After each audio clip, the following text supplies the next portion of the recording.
नमः श्रीवर्धमानाय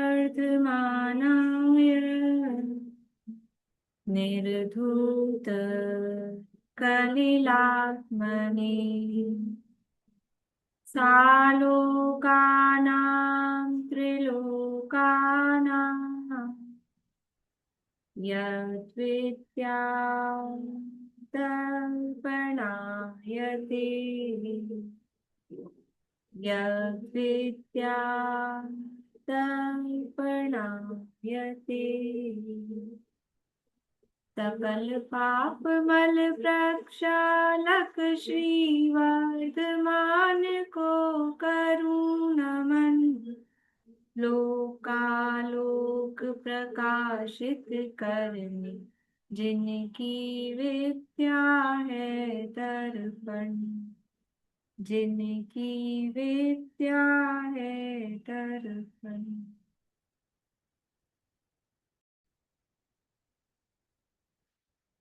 रत्नकरण शावकाचार नामक ये ग्रंथ है। आचार्य समंतभद्र स्वामी द्वारा रचित के अंतर्गत यहाँ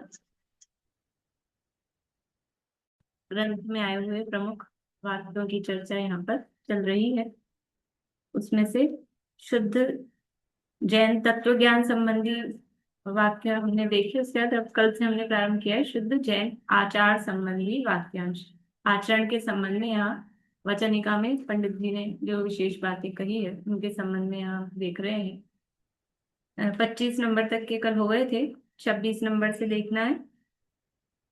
पेज नंबर 481 है रत्नकरण शावकाचार में। उसमें 26 नंबर का पॉइंट है।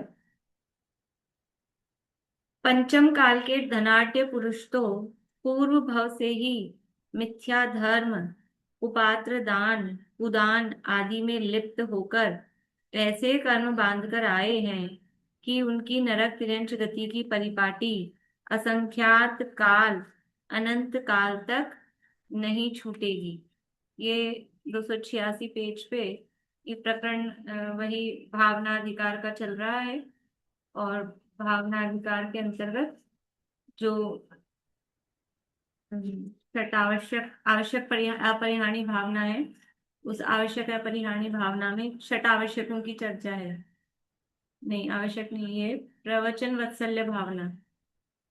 प्रवचन वत्सल्य भावना के अंतर्गत यहाँ ये चर्चा कर रहे हैं कि वात्सल्य होना चाहिए, उसकी चर्चा कर रहे हैं।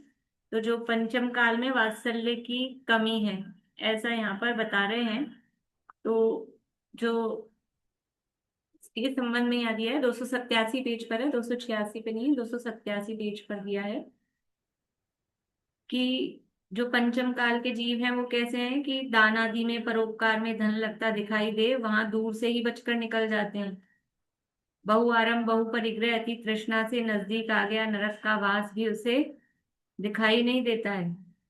ये पंचम काल के धनाढ्य पुरुष तो पूर्व भव से ही मिथ्या धर्म कुपात्र दान उदान आदि में लिप्त होकर ऐसे कर्म बांध कर आए हैं कि उनकी नरक तिर्यंच गति की परिपाटी असंख्यात काल अनंत भव तक नहीं छूटेगी। ये कल परसों पॉइंट आया था। ये जो धन आदि मिल रही है ये जो पुण्य है वो खोटे पुण्य का फल है। वो अच्छे पुण्य का फल नहीं है। कल परसों ये इस तरह का पॉइंट आया था। तो वो भी अभी जो पंचम काल में जो धनाढ्य दिख रहे हैं तो वो क्यों धन आया भी है तो क्यों कि वो उन्होंने पूर्व में मिथ्या धर्म कुपात्र दान ऐसा कोई काम किया है तो उसके फल में भी धन हुआ है लेकिन धन की आसक्ति नहीं छूटी है। तो अच्छे काम में धन लगता नहीं है। तो अच्छे काम में धन नहीं लगता, धन की आसक्ति रहती है तो फिर वो ही नरक तिर्यंच आदि दुर्गतियों की प्राप्ति वो उनकी चलती रहती है। ये यहाँ बता रहे हैं। मतलब धन से ममता छूटे और प्रवचन में अर्थात देवशास्त्र गुरु देवगुरु धर्म के प्रति वात्सल्य का परिणाम आए। ये धन से आसक्ति रहेगी तो फिर वात्सल्य नहीं कर सकता क्योंकि कहीं वात्सल्य करने में थोड़ा बहुत कहीं भी कुछ धन खर्च होता हुआ दिखेगा तो वो नहीं कर पाएगा। तो वात्सल्य मतलब ऐसा उदार हृदय रहे कि तन से मन से धन से जिस तरह से भी देवगुरु धर्म की सेवा हो सके वो करे। वो यहाँ बताया है। देखिए आगे 27 नंबर है। जिसे अरहंत देव निर्ग्रंथ गुरु, त्यागवाद रूप परमागम, दया रूप धर्म में वात्सल्य है, वही संसार परिभ्रमण का नाश करके निर्वाण को प्राप्त करता है। वास्तव में ये अरहंत देव, निर्ग्रंथ गुरु, ये तो इनके पहचान के चिन्ह बताए। साथ में विशेषण जो दिए, देव कौन है, अरहंत भगवान, गुरु कौन है, निर्ग्रंथ जो है परिग्रह से रहे, और आगम जिनवाणी वो कैसी है, स्यादवाद रूप, वही सच्ची जिनवाणी या शास्त्र है। और धर्म कैसा है, धर्मो दया विशुद्धो, धर्म है वो दया रूप है। तो इनमें जिसको वात्सल्य है, वात्सल्य का मतलब है अंदर से प्रीति का परिणाम, प्रमोद का परिणाम, ऐसा, वो अंदर से जिसको वात्सल्य है वही संसार परिभ्रमण का नाश करके निर्वाण को प्राप्त होता है। मतलब इनकी महिमा आनी चाहिए, वात्सल्य महिमा होगी तो वात्सल्य प्रेम प्रीति वो उसके अंतरंग में होगी, और जिसको अंदर से महिमा आएगी वही संसार परिभ्रमण का नाश करके निर्वाण की प्राप्ति करता है। आगे, रोगी का, यदि रोगी का जहर दूर नहीं हो तो वैद्य स्वयं जहर नहीं खा लेता है। अब यहाँ क्या कह रहे हैं, उत्तम क्षमा धर्म का प्रकरण है। तो उत्तम क्षमा धर्म के अंतर्गत यदि किसी से कुछ हमने कहा और उसने समझ लो नहीं माना, किसी के साथ हमारी कोई इस तरह की बात हो गई, हमने समझ लो कषाय हो गई, हम क्षमा भी मांग रहे हैं, और अगर वो क्षमा मांगने पर भी वो क्रोध कर रहा है, तो क्या करें। यानी हम तो उसे समझाना चाह रहे हैं या क्षमा मांगना चाह रहे हैं, लेकिन फिर भी यदि वो नहीं समझ रहा है तो फिर क्या करें, खुद क्रोध करने लग जाए। तो उसके लिए ये उदाहरण दिया है कि यदि रोगी का जहर दूर नहीं हो तो वैद्य स्वयं तो जहर नहीं खा लेता कि मैं इस रोगी का जहर दूर नहीं कर पाया तो खुद ही जहर खा लूं, ऐसा तो नहीं होता। तो यदि किसी का क्रोध दूर नहीं कर पाए, किसी को समझाने में सक्षम नहीं हो पाए, तो खुद तो क्रोध आदि करके कषायित न हो, ऐसा यहाँ पर कहा है। आगे, फल तो जैसी हमारी चेष्टा परिणाम आचरण होगा वैसा प्राप्त होगा। फल कैसा लगेगा, ये यहाँ बोल रहे हैं कि जैसी हमारी प्रवृत्ति होगी, मतलब बाहर में, ये दिया है पेज नंबर 294, दूसरा पैराग्राफ है। यदि हमारे परिणाम दोष सहित हैं तथा कोई हितैषी हमें भला कहता है तो हम भले तो नहीं हो जाएंगे, हमारे परिणामों में तो है खोट, और कोई हमें भला भला कह रहा है तो उसके कहने से हम भले तो नहीं हो जाएंगे। और यदि हमारे परिणाम दोष रहित हैं और कोई बैर बुद्धि से हमें खोटा कहता है तो हम खोटे तो नहीं हो जाएंगे। किसी के कहने से कोई होता है क्या, अगर हम, जैसे वो पीछे भी प्रकरण में आया था कि यदि किसी ने हमें अ, गधा कहा तो क्या हम उसके कहने से गधे हो गए, कहने से हो तो नहीं जाते। और यदि विचार करें तो पूर्व जन्म में अनेक बार हुए होंगे, तो भूत ने हमने से कह रहा है तो क्या गलत कह रहा है। और या तो ये विचार कर सकते हैं या फिर ये विचार कर सकते हैं कि इसके कहने से हो तो नहीं गया, बोलने मात्र से हो तो नहीं जाता है। ऐसे ही यदि कोई हमें भला कह रहा है तो अगर हम वास्तव में भले हैं तो ठीक है, नहीं है तो उसके कहने से भले नहीं हो जाएंगे। यदि वो बुरा कह रहा है तो उसके कहने से बुरे नहीं हो जाएंगे। फल तो जैसी हमारी चेष्टा परिणाम आचरण होगा वैसा प्राप्त होगा, जैसा हमारा परिणाम होगा वैसा हमें फल लगेगा। जैसे किसी ने कांच को रत्न कह दिया तथा रत्न को कांच कह दिया तो भी मूल्य तो रत्न का ही पाएगा, कांच के टुकड़े का कौन बहुत मूल्य देगा, कौन बहुत धन देगा। कहने से तो कुछ हो नहीं जाएगा ना, हीरे को कांच कह दिया उससे हीरे में क्या फर्क पड़ जाएगा, और कांच को हीरा कह दिया तो वो क्या कांच हीरा हो जाएगा। पारखी तो पहचान ही लेंगे ना, मूल्य तो जो वस्तु स्वरूप है, जो स्थिति है उसी का मिलेगा। आगे 30 नंबर है, जैसे टेढ़े म्यान में सीधी तलवार प्रवेश नहीं करती है उसी प्रकार कपट से वक्र परिणामी के हृदय में जिनेन्द्र का आर्जव रूप सरल धर्म प्रवेश नहीं करता है। उत्तम आर्जव धर्म की चर्चा में, ये यदि तलवार को अंदर घुसाना है तो सीधी म्यान होनी चाहिए, म्यान टेढ़ी और सीधी तलवार उसमें प्रवेश नहीं करेगी। वैसे ही जिनेंद्र के वचन तो हैं सरल, वस्तु स्वरूप के, देखो सरल सच्चे क्या है कि जो वस्तु स्वरूप के अनुरूप है, जैसा वस्तु स्वरूप है वैसा कहना बताना, ये तो है सीधी लाइन। तो भगवान के वचन तो कैसे हैं? सीधे। और यहाँ मन कैसा है, यहाँ हमारी प्रवृत्ति कैसी है, मायाचारी है। तो फिर उनके सीधे वचन इस टेढ़े मेढ़े हृदय में कैसे प्रवेश करेंगे?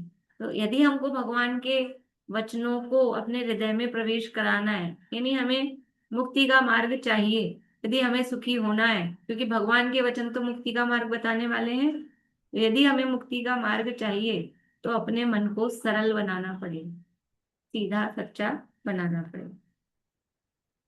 अभक्ष भक्षण करने वालों के, वे अन्याय के विषय तथा धन भोगने वालों के परिणाम इतने मलिन होते हैं कि करोड़ों बार धर्म का उपदेश व समस्त सिद्धांत शास्त्रों की शिक्षा बहुत वर्षों से सुनते रहने पर भी वह कभी हृदय में प्रवेश नहीं करती है। यानी निमित्त नैमित्तिक संबंध, ये पीछे भी इसी तरह का आया था कि यानी यदि अभक्ष्य भक्षण चल रहा है जीवन में, अन्याय के विषय भोगे जा रहे हैं और कषायों में लिप्त है, तो कितना ही धर्म का उपदेश सुनो, कितने ही सिद्धांत शास्त्र पढ़ो, वर्षों तक, वर्ष बरस बरस हो गए और पढ़ रहे हैं, सुन रहे हैं, तो भी यदि जीवन में से अभक्ष्य का त्याग नहीं है, अन्याय का त्याग नहीं है, अनीति का त्याग नहीं है, तो फिर वो कुछ वो समझ लो वो ऊपर ऊपर तैरता है, जैसे कमल के पत्र, वो पानी में डूबा रहता है तो भी वो पानी को अंदर घुसने नहीं देता। ऐसे ही 50-50 साल से ये समझ लो शास्त्रों में डूबे हुए हैं, लेकिन तो भी वो उसका अंश भी हृदय में प्रवेश नहीं करेगा यदि जीवन में सदाचार नहीं है, अभक्ष्य भक्षण का त्याग इत्यादि नहीं है। निमित्त नैमित्तिक संबंध है, भाव भूमि, देखो विशुद्धि होनी चाहिए। इसका क्या संबंध है?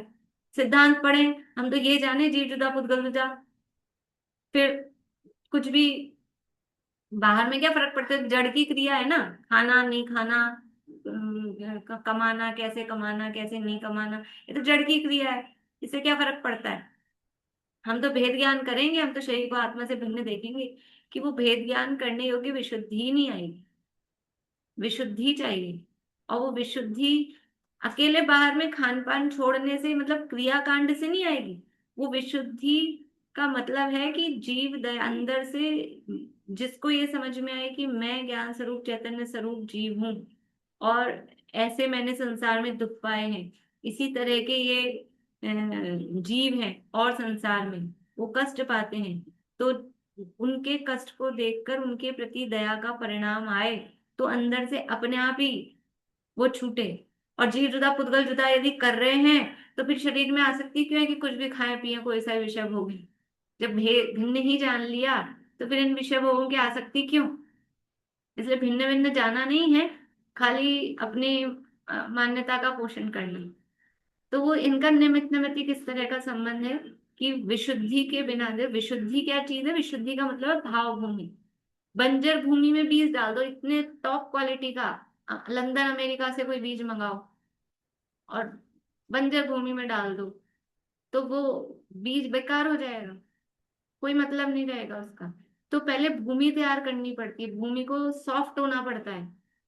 ऐसे पत्थर कठोर भूमि में कोई अंकुर प्रस्फुटित नहीं होते।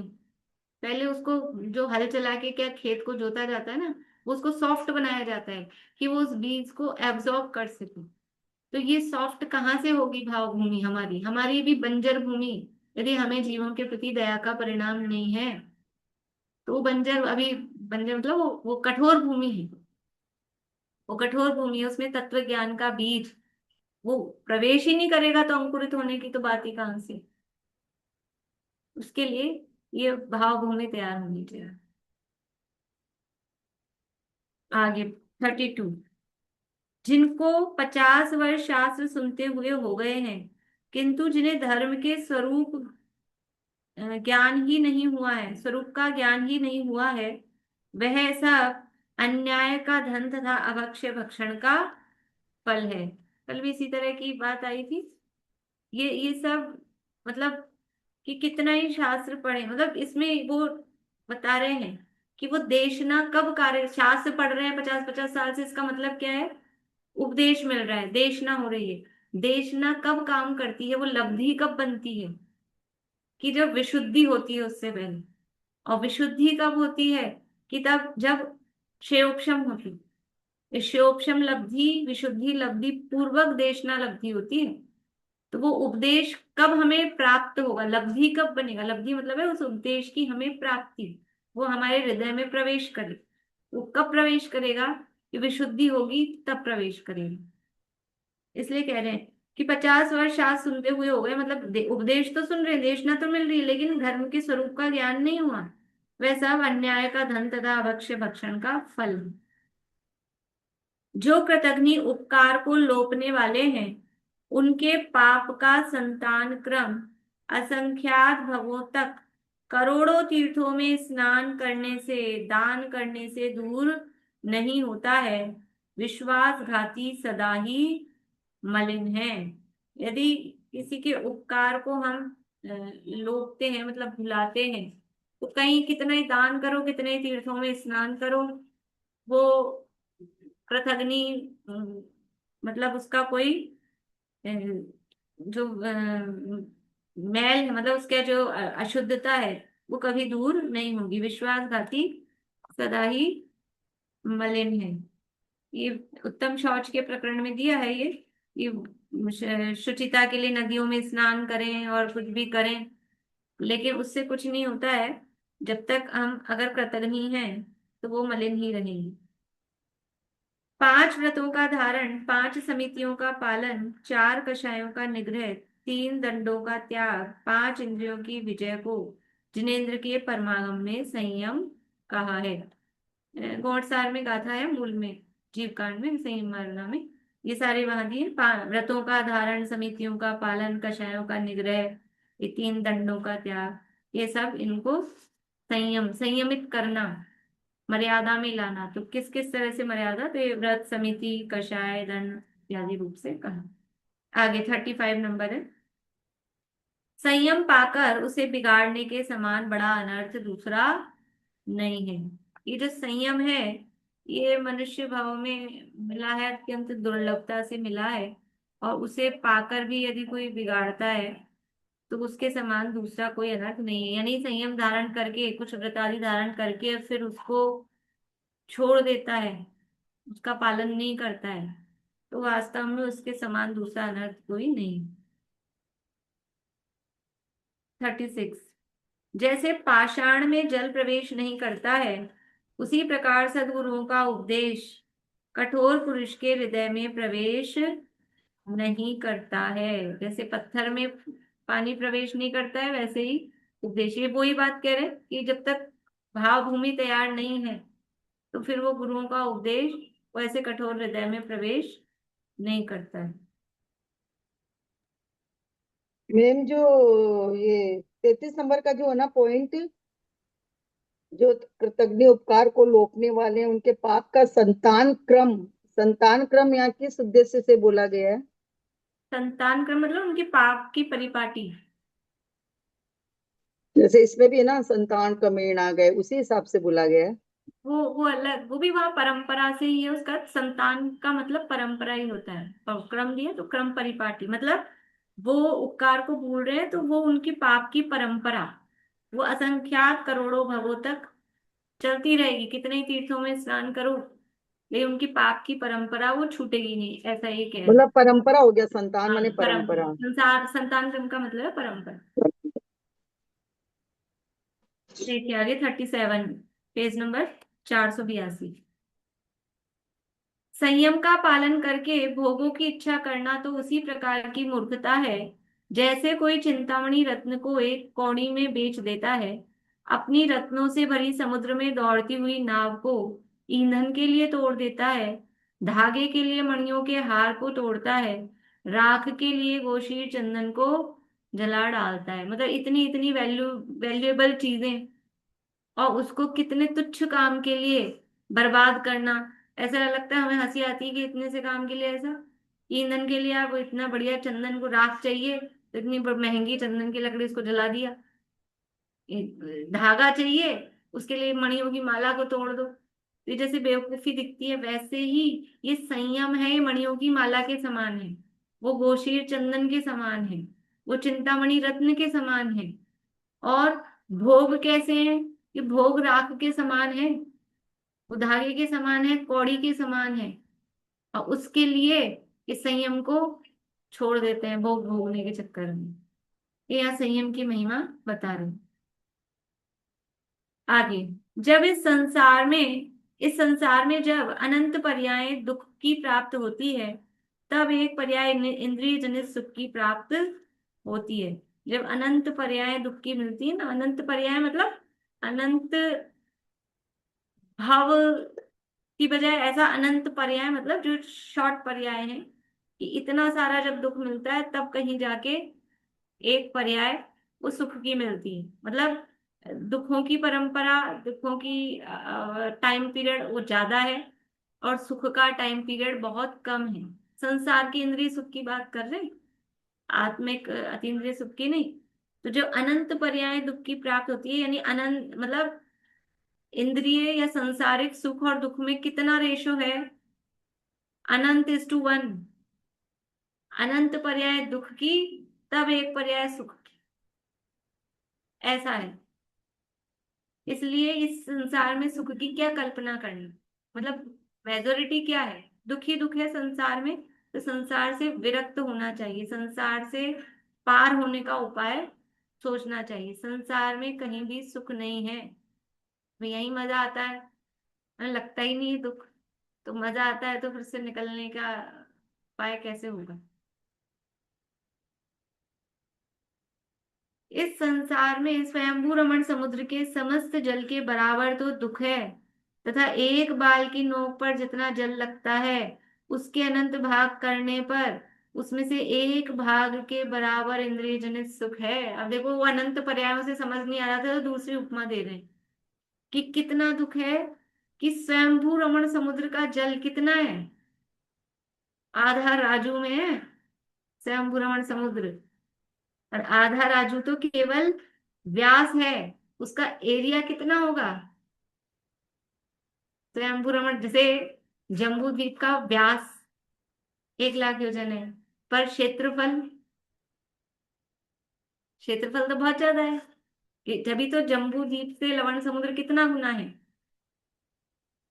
2 गुना है ना। ये 1 लाख योजन, वो 2 लाख योजन, 2 गुना नहीं है। कितना गुना है? किसको याद है? बोलिए सुनीता आंटी। 24 गुना। 24 गुना है। जम्बू द्वीप जैसे 24 जम्बू द्वीप लवण समुद्र में आ जाए, एरिया इतना ज्यादा है। वो तो केवल डायमीटर से दुगना देखते हैं हम, व्यास एक साइड से दूसरी साइड। तो वो स्वयंभू रमण समुद्र में जितना जल है उतना तो संसार में दुख है। और सुख कितना है इंद्रिय जनित? ये फील होता है कि नहीं? ये जो बातें हैं ना, ये चेक करने की है, ये अपनी लाइफ में हमको फील होती है कि नहीं होती? कि उस स्वयंभू रमण समुद्र में एक बाल, बाल है ना, बाल, एक बाल डालो और उसको निकालो और उसकी नोक पे कितना पानी आया, उस पानी की बूंद के अनंत अनंत हिस्से करो उस एक बूंद के, और उसमें से एक हिस्सा कितना, वो सुख है बस। इस संसार में दुख ही दुख है बस। ये कह रहे हैं, भले ही बाहर में कितना ही रुपया पैसा धन दौलत वो हो, आज्ञाकारी सेवक हो, बेटे बहू पुत्र पुत्री, माता पिता आज्ञाकारी हो, कितना ही सब कुछ हो, लेकिन तो भी संसार में वास्तव में सुख नहीं है। कि फिर तो सुखी है कि जो संसार विषय सुख होता, तीर्थंकर क्यों त्यागी? तीर्थ, अरे हम अपने आप को समझ रहे हैं हम बहुत बड़े रईस हैं, मतलब हमारे को बहुत अनुकूलता है। तीर्थंकरों को क्या, तीर्थंकरों जैसी तो नहीं है हमें। तीर्थंकरों की तो सारी दुनिया, पूरा देश नगर सब उनके अनुकूल। कौन ऐसा था जो तीर्थंकरों के प्रतिकूल हो? सब उनकी महिमा में और उनके सम्मान में सब लगे हुए हैं। फिर भी वैराग्य आता है, संसार दुख रूप लगता है, संसार लगने लगा बसा, फिर छोड़ के चले जाते हैं। हम ऐसे सुबह हैं, चले गए। हम ऐसे सुबह हैं कि हमें तो इतनी भी अनुकूलताएं नहीं है। पग पग पर प्रतिकूलताएं हैं, दुख हैं। फिर भी हमें संसार सारभूत लगता है। हमें संसार में सुख नजर आता है। और सुख भोग लूं, थोड़ा तो भोग लूं। वो संसार वृक्ष वाली स्थिति है। वो एक बूंद शहद की आशा में, और वो बस जीवन गंवा देते हैं। वो निगोद के कुएं में जाके पड़ते हैं। 40 नंबर है। जो वचनों से अपनी प्रशंसा करता है वह नीच गोत्र कर्म का बंध करता है। नीच गोत्र कर्म के आश्रव के कारण सूत्र बोलिए। क्या तुरंत हाथ ही नहीं खड़ा हुआ किसी का? इतनी देर लगा दी।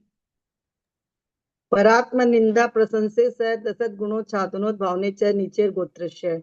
पर निंदा आत्म प्रशंसा, पर आत्म निंदा प्रशंसे, और सद्गुणों का उद्भावन, असद्गुणों का मतलब जो गुण है, पर के जो गुण है उनको ढकना, और जो अपने गुण नहीं है उनको प्रकट करना। तो अपनी निंदा, ये नीच गो नहीं, अपनी प्रशंसा, ये नीच गोत्र के आश्रव का कारण है। नीच गोत्र बनता है। हम क्या करते हैं, हमारे जीवन में उल्टा चलता है। पर की निंदा चलती रहती है, अपनी प्रशंसा चलती रहती है। पर निंदा करना ये नीच गोत्र के आश्रव का कारण है, ये यहाँ कह। भावों में से विषयों की इच्छा, राग द्वेष आदि उपद्रव, मिथ्यात रूप महामल दूर हुए बिना, मुनि का आचार तथा आचार मुनि का आचार तथा गृहस्थ का आचार होना चाहिए। इसमें कुछ शब्द मिसप्रिंट है। 324 पेज पे देखिए।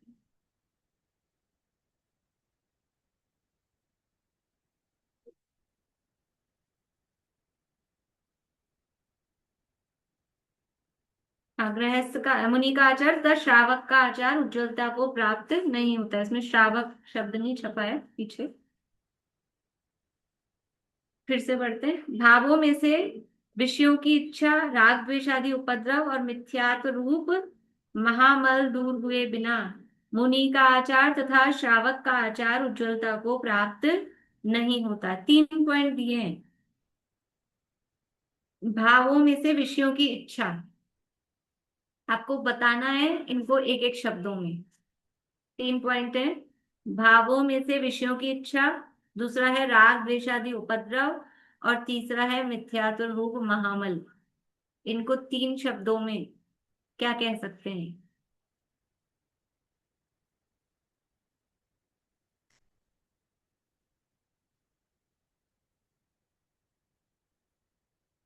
बोलिए सुनता हूँ। ये जो मिथ्यात्व रूप महामल है ये तो द्रव कर्म हो गए, और राग द्वेष हो गया। नहीं। पद्मा जी। राग द्वेष और मिथ्यात्व। मीना चाचू जी। बोल रही थी मैम कि मोह राग द्वेष। अरे नहीं, इसके अलावा कोई बोलना है? मोह राग द्वेष के अलावा देखो, भोगों की इच्छा को तो ले ही नहीं रहे आप। भोगों की इच्छा है निदान, और राग द्वेष आदि ये सब आ जाएंगे मायाचारी कषाय में। और मिथ्यात्व तो मिथ्या थी, माया मिथ्यात्व निदान, ये 3 शल्य। आचरण की बात करें, निशल्यो व्रति, व्रति निशल्य होता है। तो यहाँ मुनि का आचार और श्रावक का आचार मतलब व्रति है, चाहे देश व्रति है चाहे सकल व्रति है। इन तीनों के बिना, जब तक इन तीनों का भाव नहीं हो उसके बिना वो आचरण सम्यक नहीं हो सकता है। तो भावों में से विषयों की इच्छा, ये हो गया निदान। राग द्वेष आदि उपद्रव, ये हो गए माया। माया शब्द में अकेला माया नहीं, वो कषाय सारी लेना है। तो वो कषाय हो गई। और मिथ्यात्व, वो मिथ्यात्व है ही। इसको दूर हुए बिना मुनि का आचार तथा श्रावक का आचार उज्ज्वलता को प्राप्त नहीं होता है। आगे, अवमौदर्य तप भोजन में लालसा घटाने के लिए किया जाता है। अवमौदर्य किसे कहते हैं? अवमौदर्य किसे कहते हैं? भूख से कम खाना। हाँ, भूख से कम खाना, जितनी भूख है उससे कम खाना। तो ये क्यों कम खा रहे हैं? वजन घटाने के लिए। कम क्यों खा रहे हैं? चर्बी चढ़ गई है ज्यादा? ये कह रहे हैं वजन घटाने के लिए नहीं, भोजन में लालसा घटाने के लिए। कि हमें जो आसक्ति है, भोजन में जो आसक्ति है, नहीं खाएंगे तो उतनी आसक्ति नहीं रहती है। लेकिन एक बार खाना चालू किया और फिर रोक दिया बीच में ही, वो बड़ा कठिन काम होता है। सर्दी के दिनों में कोई आपको 2 दाने मूंगफली के खाने के दे, ये मूंगफली तो 2 दाने से काम कैसे चलेगा? होनी चाहिए। तो फिर वो एक बार स्टार्ट करा और फिर रोकना, तो वो भोजन में लालसा घटाने के लिए। जैसे मूढ़ वैद्य रोगी का विपरीत इलाज करके उसे प्राण रहित कर देता है, उसी प्रकार अज्ञानी गुरु भी शिष्य को संसार समुद्र में डुबो देता है। जैसे अनाड़ी हो कोई इलाज करने वाला वैद्य डॉक्टर, तो वो क्या करता है उल्टा, वो बिगाड़ देता है। जरा सी बात हो, और ऐसे होते हैं बहुत सारे केस होते हैं, उलझ जाते हैं डॉक्टरों की गलतियों से। तो जैसे वो उसे प्राण रहित कर देता है, वैसे ही अज्ञानी गुरु, यानी गुरु का निर्णय करना मतलब कितना अपने लिए इम्पोर्टेंट है। कौन गुरु है कौन गुरु नहीं है, उनके लिए हमें निर्णय नहीं करना है। हमें उनको सर्टिफिकेट नहीं देना है। हमें तो हमारा इलाज सही हो, हम कहीं पता लगे हम प्राण रहित हो गए, ऐसा ना हो जाए। अपने सही इलाज के लिए, क्योंकि गुरु होते हैं वो वैद्य हैं, वो हमारे संसार रूपी भव का जो ये रोग है, उस रोग को दूर करने के लिए एक गुरु, वो वैद्य हैं। तो डॉक्टर का निर्णय करना पड़ता है ना, कौन सही है। पता लगा किसी के भी पास चले गए, कोई भी मिला, वो बस पैसों के चक्कर में काम तमाम कर दे। इसलिए जो अज्ञानी यदि गुरु है, तो फिर वो भी शिष्य को संसार समुद्र में डुबो देता है। इस कलिकाल में तपस्वी जनों में भी सत्य आचार के धारी अति विरले ही दिखाई देते हैं। केवल वेशधारी ही बहुत दिखाई पड़ते हैं। देखो क्या लिखा है, लिख के गए हैं 250-300 साल पहले, 200-250 साल पहले, कि अभी कलिकाल में दिख तो रहे तपस्वी, दिखने में वे मतलब मुनि वेश धारण करके, तपस्वी का वेश धारण करके दिखाई दे रहे हैं। लेकिन सत्य आचार, यथार्थ जो आचरण है, वास्तविक आचरण के धारा है, वो बहुत नहीं होंगे ऐसा मना नहीं कर रहे, लेकिन बहुत विरले, मतलब बहुत ही कम, रेयर, मुश्किल से ढूंढने से मिले ऐसे। केवल जो दिख रहे हैं वो केवल भेषधारी ही बहुत दिखाई पड़ते हैं। भेष धारण कर रखा है तपस्वी का, मुनि का, गुरु का, लेकिन वो वास्तव में यथार्थ सत्य आचरण उनका नहीं है। सम्यक देशना लब्धि का प्राप्त होना अनंत काल में भी दुर्लभ है। धर्मोपदेश भी मिल जाए, किंतु योग्य श्रोतापना बिना धर्म ग्रहण नहीं होता। पहली बात तो उपदेश मिलना वो बहुत दुर्लभ है। देशना लब्धि, लब्धि देखो, देशना और देशना लब्धि में अंतर है, लेकिन एक अर्थ में भी यूज ले लेते हैं। देशना तो है उपदेश, और देशना लब्धि है वो उपदेश हमारे हृदय में पहुंचे, उसकी प्राप्ति हमें हो, तो वो कहलाती है देशना लब्धि। तो अभी तो यहाँ यहाँ लिखा था देशना लब्धि का प्राप्त होना बहुत दुर्लभ, मतलब लब्धि के लिए कह रहे हैं। और सम्यक देशना लब्धि, उपदेश तो बहुत मिल जाते हैं, लेकिन सच्ची वो जो देशना और फिर वो देशना हमारे हृदय में पहुंचे, वो बहुत अनंत काल में भी दुर्लभ है। ठीक है ना, उपदेश भी मिल जाए, मान लो उपदेश मिल भी रहा है, सम्यक उपदेश भी मिल रहा है, किंतु योग्य श्रोतापना बिना धर्म ग्रहण नहीं होता। ले योग्य श्रोतापना मतलब कि उस उपदेश को धारण कर सके, कर सके, पात्रता। श्रोता क्या है? वो पात्र है। उपदेश तो वो वस्तु है, लेकिन पात्र भी तो चाहिए। जैसे कि सुना होगा आप लोगों ने, शेरनी का दूध होता है, या अपने घर के बर्तन ले जाओ ना, शेरनी का दूध, तो वो बर्तन क्षार क्षार हो जाता है। शेरनी का दूध मतलब इतना, समझ लो उसमें एसिड होता है, क्या होता है कि सामान्य जो बर्तन होंगे वो उनमें छेद हो जाते हैं, टूट जाते हैं, फूट जाते हैं, उसमें ठहरता नहीं है वो। किसमें ठहरता है वो? सोने के पात्र में, स्वर्ण पात्र में ही वो ठहरता है, पात्र होना चाहिए वैसा। तो ये जो जिनेंद्र भगवान की वाणी, ये शेरनी का दूध है। ये ऐसे अ, कषायों से मलिन, ये ऐसे गंदे स्टील के बर्तनों में ये नहीं टिकता है।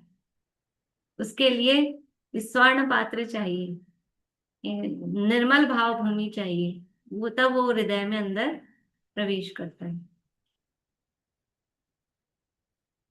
मिथ्या दर्शन से जिनके ज्ञान नेत्र ढक रहे हैं, उनका आचार विनयादि सभी कार्य संसार बढ़ाने के लिए ही है। मिथ्या दर्शन से जिनके नेत्र ढक रहे हैं, देखो पेज नंबर 366 पे दिया है।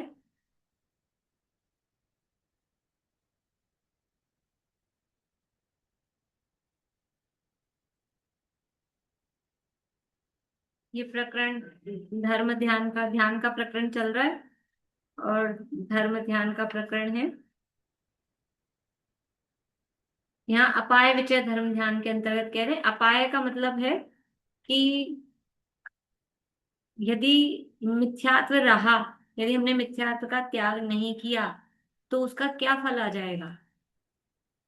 और उसको दूसरे रूप से उपाय विचय भी कहते हैं कि सम्यक दर्शन ज्ञान यदि प्राप्त किया तो उसका क्या लाभ होगा, और मिथ्यात्व बना रहा तो उससे क्या हानि है। ऐसा विचार करना, ऐसा चिंतन करना, वो अपाय विचय धर्म ध्यान कहलाता है।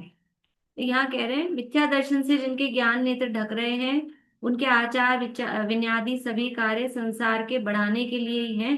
क्योंकि मिथ्या दृष्टि के अंधे के समान विपरीत ज्ञान की बहुलता है।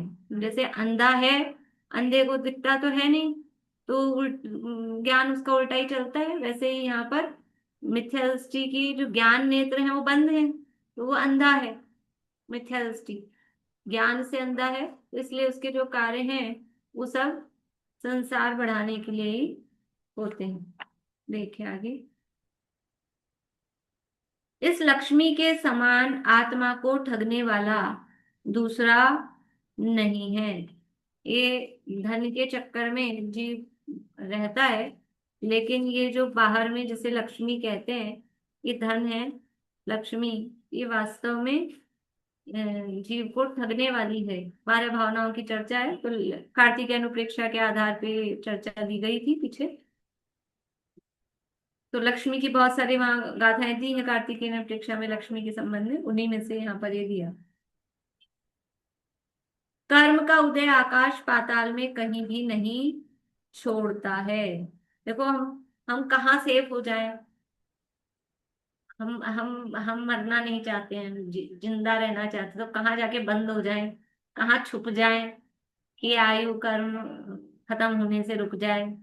या हम किसी भी तरह का असाता का उदय नहीं चाहते हैं, हम ये नहीं चाहते हैं बिल्कुल हमारे कभी फ्रैक्चर वैक्चर हो, तो कहाँ बस एक जगह बैठ जाए, हिले डुले ही नहीं, ऐसा हो जाए। हम कभी कभी ऐसे आते हैं उदाहरण कि किसी ज्योतिषी ने कह दिया किसी व्यक्ति को, आज का दिन आपके लिए बड़ा भारी है, आज आपके बड़ा कुछ ऐसा हो सकता है। तो वो व्यक्ति की मैं तो सुबह से पलंग पे से उतरूंगा ही नहीं, पलंग पे से ही नहीं उठूंगा। फ्रैक्चर कैसे होगा मेरा, हो ही नहीं सकता है। लेकिन कर्म का उदय कह रहे हैं, आकाश पाताल पलंग कहीं पे भी कहीं पे भी हो जाएगा, कैसे भी करके कुछ ना कुछ घटनाक्रम बनेगा, कोई ना कोई निमित्त किसी भी तरह से होता ही है। तो कहीं पर भी वो कर्म का उदय नहीं छोड़ता है। जैसे गर्म अधन में चावल के दाने चारों तरफ दौड़ते हुए पकते हैं, उसी प्रकार संसारी जीव कर्मों से तपाया हुआ चारों गतियों में परिभ्रमण करता है। चावल बनाते हैं तो पानी उबालते हैं, उसको अधन बोलते हैं, और फिर उसमें वो चावल के दाने ऐसे घूमते रहते हैं, दौड़ते रहते हैं। ऐसे ये जीव संसार में, देखो उबलते हुए पानी अधन का दिया है ना, तो ये संसार में एक तो घूम रहा है, और घूम भी रहा है तो मजे नहीं ले रहा है। जैसे वो गर्मी, वो तप्तायमान हो रहे हैं, वो उसमें मतलब अग्नि में जल रहे हैं ना, ऐसे वो दुख में जलता है जी, ऐसे दुखी रहता है। और वो जो डोल रहा है, नाच रहा है, तो वो कोई प्रसन्नता से नहीं नाच रहा है कि तुम देखो घूम रहे हैं। प्रवचन सार में उसके लिए उसका उदाहरण दिया है, देवों के विषय सुख कैसे हैं। तो जैसे गरम गरम घी में पूड़ी डाली, तो वो फूल फूल के नाचती है, तो हम खुश होते हैं, लगता है ये खुश हो रही है इसलिए फूल गई है। ये अचेतन है, लेकिन मतलब समझने के लिए कि वो घी में जल रही है, वो जल रही है इसलिए वो उसमें ऐसे नाचती है, ऐसे फुदकती हुई से दिखती है ना, पकौड़ी डालो पूड़ी डालो तो ऐसे, वो तो जल रही है, वो उनकी जलन को बता रही है। ऐसे संसार में दुख है। बहुत आरंभ करने वाले, बहुत परिग्रह में आसक्त, घोर हिंसक परिणामी, स्वामी द्रोही, गुरु द्रोही, विश्वासघाती, कृतघ्नि, अन्याय मार्गी, धर्म द्रोही भी नरक की आयु बांधते हैं। नरक आयु कौन बांधता है? तो बहु आरंभ परिग्रह त्वम नारकस्य आयुषे तो दिया ही है, लेकिन ये उसके साथ साथ और उसका खुलासा करके आप बता रहे हैं कि बहुत आरंभ करने वाले, बहुत परिग्रह में आसक्त, घोर हिंसक परिणामी, तो वो आरंभ में आई है यद्यपि, लेकिन उसको खुलासा करके बताया कि जिनके बहुत ज्यादा हिंसा के परिणाम हैं, जो स्वामी द्रोही हैं, गुरु द्रोही हैं, मतलब विश्वासघात करने वाले। द्रोही का मतलब है अपने स्वामी के साथ, देश के साथ, गुरु के साथ जिन्होंने विश्वासघात किया, ऐसा विश्वासघाती, कृतघ्नि, अन्याय मार्गी और धर्मद्रोही भी नरक की आयु बांधते हैं। जब स्वामी द्रोही, गुरु द्रोही, देशद्रोही वो नरक की आयु बांधते हैं, तो फिर जो धर्म का द्रोह, धर्म के का घात करता है, धर्म का घात करता है, अपने जीवन में से धर्म का घात करता है और अन्य के जीवन में से भी धर्म का घात होने में निमित्त बनता है, वो है धर्मद्रोही। धर्म से विपरीत आचरण करने वाला वो धर्मद्रोही है। और वास्तव में निश्चय से धर्मद्रोही कि अपने में जो धर्म है, सदृष्टि ज्ञान वृत्तानि, वो प्रकट नहीं होने दे रहे हैं हम, ये असली धर्मद्रोही है। अपने धर्म के साथ विद्रोह कर रहे हैं, हम में रत्नत्रय प्रकट कैसे हो जाए, होने नहीं दे रहे। वो मिथ्यात्व को इतना हावी चढ़ा के रखा है, वो अपने धर्म को प्रकट नहीं होने दे रहे हैं, अपने साथ ये अपने धर्म का घात कर रहे हैं अनादिकाल से। ये सबसे बड़े धर्मद्रोही हैं। इस तरह से ये हमारे जीवन में शुद्ध आचरण हो, उसके लिए यह विशेष बातें हमने देखी है। बाकी कल इसको हम पूरा कर लेंगे, थोड़ा सा ही बचा है, कल इसको कंप्लीट कर लेंगे। फिर कल थर्सडे, मंडे से अपन समय से प्रारंभ कर लेंगे, और कल थर्सडे है, फ्राइडे सैटरडे, या तो परसों से ही कर लें, फ्राइडे से जैसा मन, देख लेते हैं, कल और बात कर लेंगे। आप लोग जो लोग नए जुड़ना चाहते हैं उनको ग्रुप में ऐड होने को बोल दीजिएगा, ग्रुप की लिंक देके, ताकि उनको इन्फॉर्मेशन मिल जाए।